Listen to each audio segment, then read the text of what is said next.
중소, 중견기업을 응원합니다. 이번 시간에는 질문 기법에 대해서 말씀드리겠습니다. 본격적으로 내용을 말씀드리기 전에 질문을 하나 드릴게요. 네, 제가 이렇게 질문 하나 드릴게요 라고 하니까 들으신 분들이 어떤 질문을 할까? 이렇게 제 질문에 집중을 하시겠죠? 그렇습니다. 질문이라는 것은 질문하자마자 듣는 사람들이 집중을 하게 됩니다. 특히 이럴 때 한번 써보세요. 1시간 전에 어떤 내용들을 이야기했습니다. 그리고 쉬는 시간을 좀 가졌죠? 그러면 사람들이 좀 자리에 돌아오시는 분도 계시고 분위기가 약간 어수선할 때 질문하는 겁니다. 네, 조금 전에 강의했던 내용들 혹시 기억나시나요? 제가 세 가지만 기억하시면 된다고 했죠? 혹시 기억나시나요? 라고 하게 되면 분위기 전에 싹 되죠. 웅성웅성했던 쉬는 시간이 싹 강사한테 집중이 되는 시간으로 바뀝니다. 그러면서 얘기합니다. 첫 번째 뭐였죠? 네, 뭐였죠? 두 번째, 네, 그렇습니다. 세 번째, 이 뭐였죠? 네, 그렇습니다. 이런 식으로 내가 강의했던 내용들에서 다시 한번 리마인드 하면서 강조할 수도 있습니다. 음, 이 교육의 목표는 첫 번째 무엇입니다. 두 번째 무엇입니다. 이렇게 설명하는 것도 좋지만 질문을 통해서 한번 학습자들에게 생각을 해보는 것도 좋습니다. 예를 들어서 면접관 스킬이라고 한다면 여러분들이 면접을 잘 보셔서 여러분들에게 적합한 인재가 왔다 라고 한다면 조직에서는 어떤 일이 생길까요? 그쵸? 네, 그런 식으로 교육을 통해서 바람직한 미래의 모습, 쉽게 말하면 교육 목표인 거죠. 그 교육 목표에 대해서 생각을 해보고 그 다음 질문. 그럼 그렇게 하기 위해서는 뭐 면접관들은 어떻게 될까요? 누구는 뭐 어떻게 될까요? 이런 역할을 나눠서 생각을 해서 얘기해보고 그 다음에 그 얘기해본 내용들을 가지고 그래서 강의를 이런 식으로 준비했습니다 라고 얘기해놓으면 교육 목표에 대한 부분을 하나하나 설명하기보다는 그쵸? 필요하다고 학습자들이 동의했던 거에 대해서 강사가 이야기한다 라고 하게 되면 훨씬 더 흥미롭게 목표를 강의하는 것이 아니라 공유할 수 있게 되는 시간이 될 겁니다. 이해 확인 같은 경우는 아까 쉬는 시간 끝나고 질문하는 것도 있겠는데요. 아예 교육 초반에 물어보는 겁니다. 음, 여러분들이 생각하는 좋은 리더란 어떤 것이라고 생각하십니까? 여러분들이 생각하는 좋은 회의 스킬에는 어떤 것들이 있습니까? 이런 식으로 학습자들에게 강의하는 내용에 대해서 알고 있는 지식을 물어보는 겁니다. 지금 예시를 좀 범용적으로 하기 위해서 회의나 뭐 이런 면접관 스킬 이런 거 말씀드리긴 했는데요. 설계에 대한 부분도 마찬가지고 제조에 대한 부분도 마찬가지죠. 그 목표를 달성하기 위해서 필요한 것들이 무엇이는지 직원들이 어떤 것들을 기억하고 있는지 그게 교육 목표와 관련돼서 직원들이 어떤 지식을 갖고 있는지 이해하는 데 도움이 됩니다. 여기에서 질문이라는 것은 내가 학습자 누구 한 명에게 질문을 하는 경우도 있지만 학습자 여러 명에게 한꺼번에 질문하는 경우도 있고요. 학습자들이 실제 대답을 하지 않아도 내가 질문을 통해서 학습자들의 머릿속에서 답을 생각하는 과정, 그 과정을 통해서 학습을 촉진시키는 도구로서 사용하는 말 그대로 강사의 스킬로 사용하는 것이라고 보시면 될 것 같고요. 질문이라는 게 꼭 말로 질문하지 않아도 돼요. 네, 손 들어보세요. 숫자, 자, 1부터 5까지의 1이 제일 약한 거고 5가 제일 많은 거 혹은 동의하는 거죠. 자, 지금부터 질문 드리겠습니다. 하나, 둘, 셋 하면 손가락으로 숫자로 의사를 표시해 주시면 감사하겠습니다. 쭈루쭈루 얘기한다면 어떻게 생각하십니까? 네, 보니까 전반적으로 3 이상을 들으신 분들이 많으신데요. 이런 식으로. 네, 답변에 대한 부분이 꼭 한 명한테 하는 것도 아니고 전체 하는 것도 아니고 말로 하는 것도 아닙니다.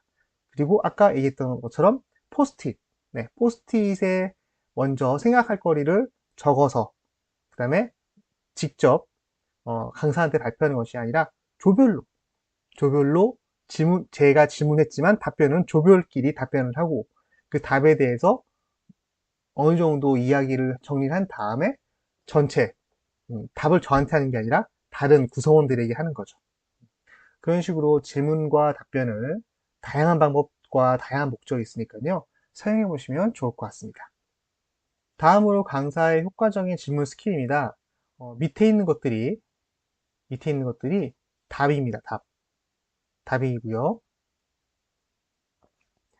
이 어느 칸에 무엇이 들어갈지 한번 생각해 보시면 좋을 것 같습니다.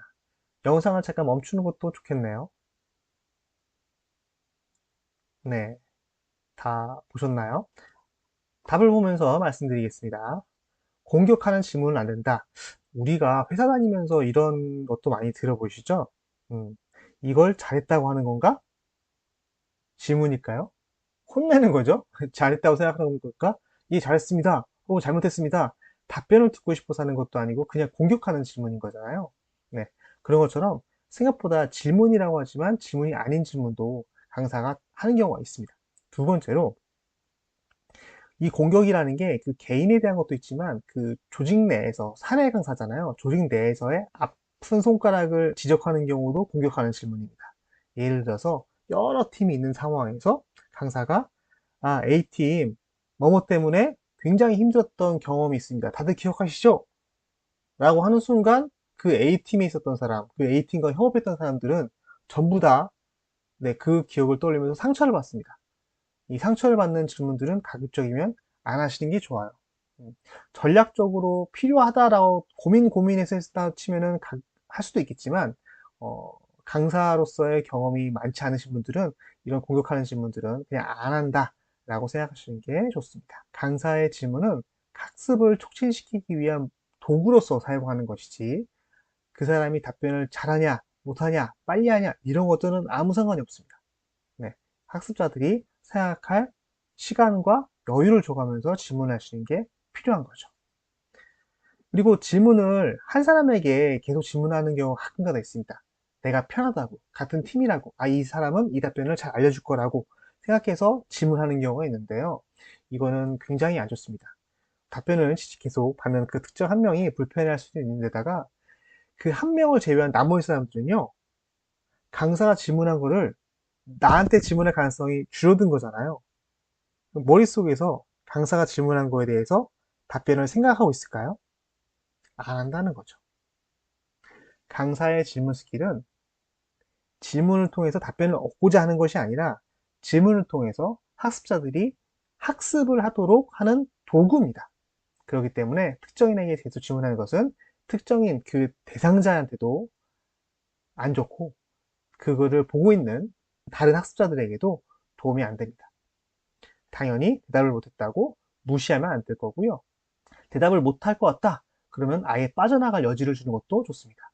예를 들어서 이런 거죠. 강의를 들으시면서 이 대답은 답변하기 곤란하다. 라고 생각하면은 조용히 오른손을 드셔서 예, 오른쪽 분 혹은 왼쪽 분을 예, 가리키시면 그 받으신 분들은 무조건 답변을 하시면 되겠습니다. 단, 또 이렇게 지적을 받으신 분들은 반사! 이러면은 좀 곤란해지잖아요. 받으신 분은 무조건 오른편에게 예, 답변을 구하도록 예, 넘기시면 되겠습니다. 예, 이렇게 답변을 넘기는 것을 한 사람 앞에 3개까지 3번의 기회가 있으니까요. 네, 어렵다 싶으면 넘기셔도 괜찮습니다. 뭐 이런 식으로 강의할 때 규칙을 만들어줘서 학습자들이 빠져나갈 여지를 주는 것도 좋습니다. 네, 그렇게 되면 어떻게 되죠? 제가 혹시 A라는 사람에게 질문을 했다 했을 때 그 A라는 사람 좌우에 있는 사람들은 머릿속에서 지진 나겠죠. 예. A라는 사람이 답변을 못할까봐 머릿속에서 어떻게 답변하지 이런 식으로 학습에 대한 촉진이 일어나기 때문에 이런 방법도 좋습니다. 전체 질문 후 개별 질문이라는 것은 두 가지를 의미할 텐데요. 첫 번째로는 전체 여러분들께 질문 하나 드리겠습니다. 이런 식으로 한 다음에 질문 할 수도 있고요. 내용상 구조화되는 질문이죠. 점점 폭을 좁혀나가는. 그러니까 전체 큰 흐름에 대해서는 이런 거죠.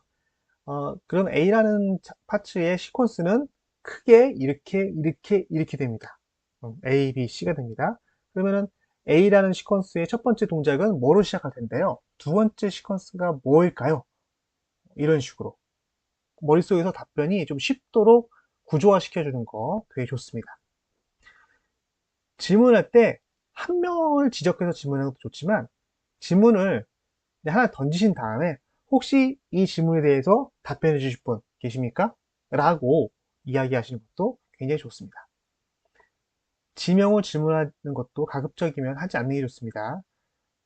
이거는 네, 위에 특정인에게 대해서 질문하지 말 것과 비슷한 내용인데요. 지명을 하게 되면 이 지명을 받은 사람 외에 다른 사람들은 전부 다 강사가 하는 질문에 대해서 관심도가 떨어지죠.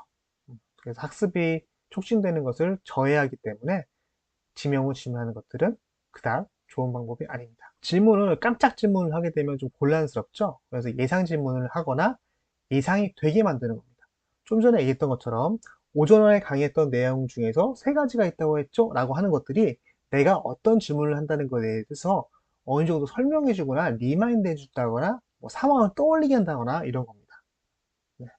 질문이 갑작스럽게 하지 마시고 어느 정도 답변을 할 수 있는 힌트나 배경이 되게 하시는 게 좋습니다. 그래서 질문을 했을 때 학습자들이 우물쭈물하거나 힘들어하거나 이런 것들이 되게 자주 있게 되면 에너지 레벨이 떨어져요. 분위기가 처진다는 얘기죠. 질문을 받게 되면 일반적으로 약간 부담을 갖기 마련이기 때문에 에너지 레벨이 떨어지지 않기 위해서 위에 있었던 설명했던 내용들을 고려해서 진행하시면 되겠고요. 질문이 좀 어려우면 앞에 PPT를 힌트를 띄워놓고 이제 질문에 대한 힌트가 저기 앞에 PPT 있으니까요. 저거 보시면서 한번 생각해 보세요. 이런 식으로 얘기하는 것도 좋겠죠. 다음으로 열린 질문입니다. 열린 질문 뭔지 아시죠? 답이 정해져 있는 yes, no 이런 거 말고요. 학습자들이 다양한 답변을 할 수 있는 것. 열린 질문이라고 하긴 했지만 제가 봤을 때는 정답이 강사한테 있지 않고 학습자에게 있는 질문이 열린 질문인 것 같습니다. 예를 들어서 형식상 닫힌 질문인 A가 좋으세요? B가 좋으세요? 닫힌 질문이잖아요. 근데 그 A, B에 대한 부분이 정답이 아니라 빨간색이 좋으세요? 파란색이 좋으세요? 뭐 진한 파란색이 좋으세요? 옅은 파란색이 좋으세요? 이건 선호도잖아요. 정답이 저한테 있나요? 저한테 있는 게 아니라 학습자한테 있는 거죠. 이런 식으로 닫힌 질문이라 하더라도 이런 것들은 학습자들이 불안해하지 않겠죠? 불편하지 않습니다. 에너지 레벨이 떨어지지 않습니다. 이런 질문들은 괜찮고요. 열린 질문 대표적인 것들은 이제 이런 거죠. 언제, 어디서, 왜, 어떻게 이런 거죠. 예를 들자면 밥 먹는 걸로 갔을 때도 이런 거죠. 식사하셨어요? 이게 아니오죠. 근데 어디서 식사하셨어요? 무엇을 드셨어요? 언제 드셨어요? 아, 어떻게 그 메뉴를 선택하게 됐어요? 이런 것들은 열린 질문이기도 하고 그 정답이 강사한테 있는 게 아니라 학습자들에게 있는 거죠. 네, 여러분들은 어, 정답이 강사한테 있는 게 아니라 학습자들에게 있는 질문을 주로 하시는 게 좋습니다. 확인 질문, 강사가 방금 전에 강의했던, 1시간 전에 강의했던 내용들이 아니라면 가급적이면 열린 질문을 많이 해주시는 게 좋을 것 같습니다. 그래서 직원들이 내가 틀리면 어떡하나? 답변이 이렇게 어떻게 답변하지? 어떻게 하지? 라는 걱정하지 않도록 안정감을 유지해 주는 게 좋고요. 이런 질문도 안정감 유지하는 데 좋아요. 어떤 거냐면 관련 단어. 뭐 하면 떠오르는 관련 단어가 뭘까요? 이런 거 있죠. 네. 관련되거나 유사한 단어를 이야기하세요. 이런 것들을 하게 되면 내가 말한 것들이 다 정답인 거잖아요. 그래서 안정감 유지하는데 도움이 되기도 하고 학습자 질문에 대해서 중계 질문하기도 도움이 많이 됩니다. 제가 질문을 했는데 A라는 학습자가 답변을 했어요. 그럼 이 답변했던 거에 대해서 혹시 이것과 비슷한 경험을 하신 분 계십니까? 네, 간단하게 어떤 상황인지 얘기해 주시겠습니까? 뭐 이런 거라든지. 그럼 얘기하신 것 중에서 혹시 이 점에 대해서 좀 더 보완해 줄 만한 내용이 있으신 분 혹시 계십니까? 네, 이런 것들. 한 학습자가 답변한 거에 대해서 강사가 피드백하는 것도 좋지만 다른 학습자들의 피드백도 동시에 더 받아서 네, 이 둘에 대한 것들을 종합적으로 피드백해 주는 것들도 많이 도움이 됩니다. 여기까지 질문 스킬에 대해서 간단히 살펴봤습니다. 감사합니다.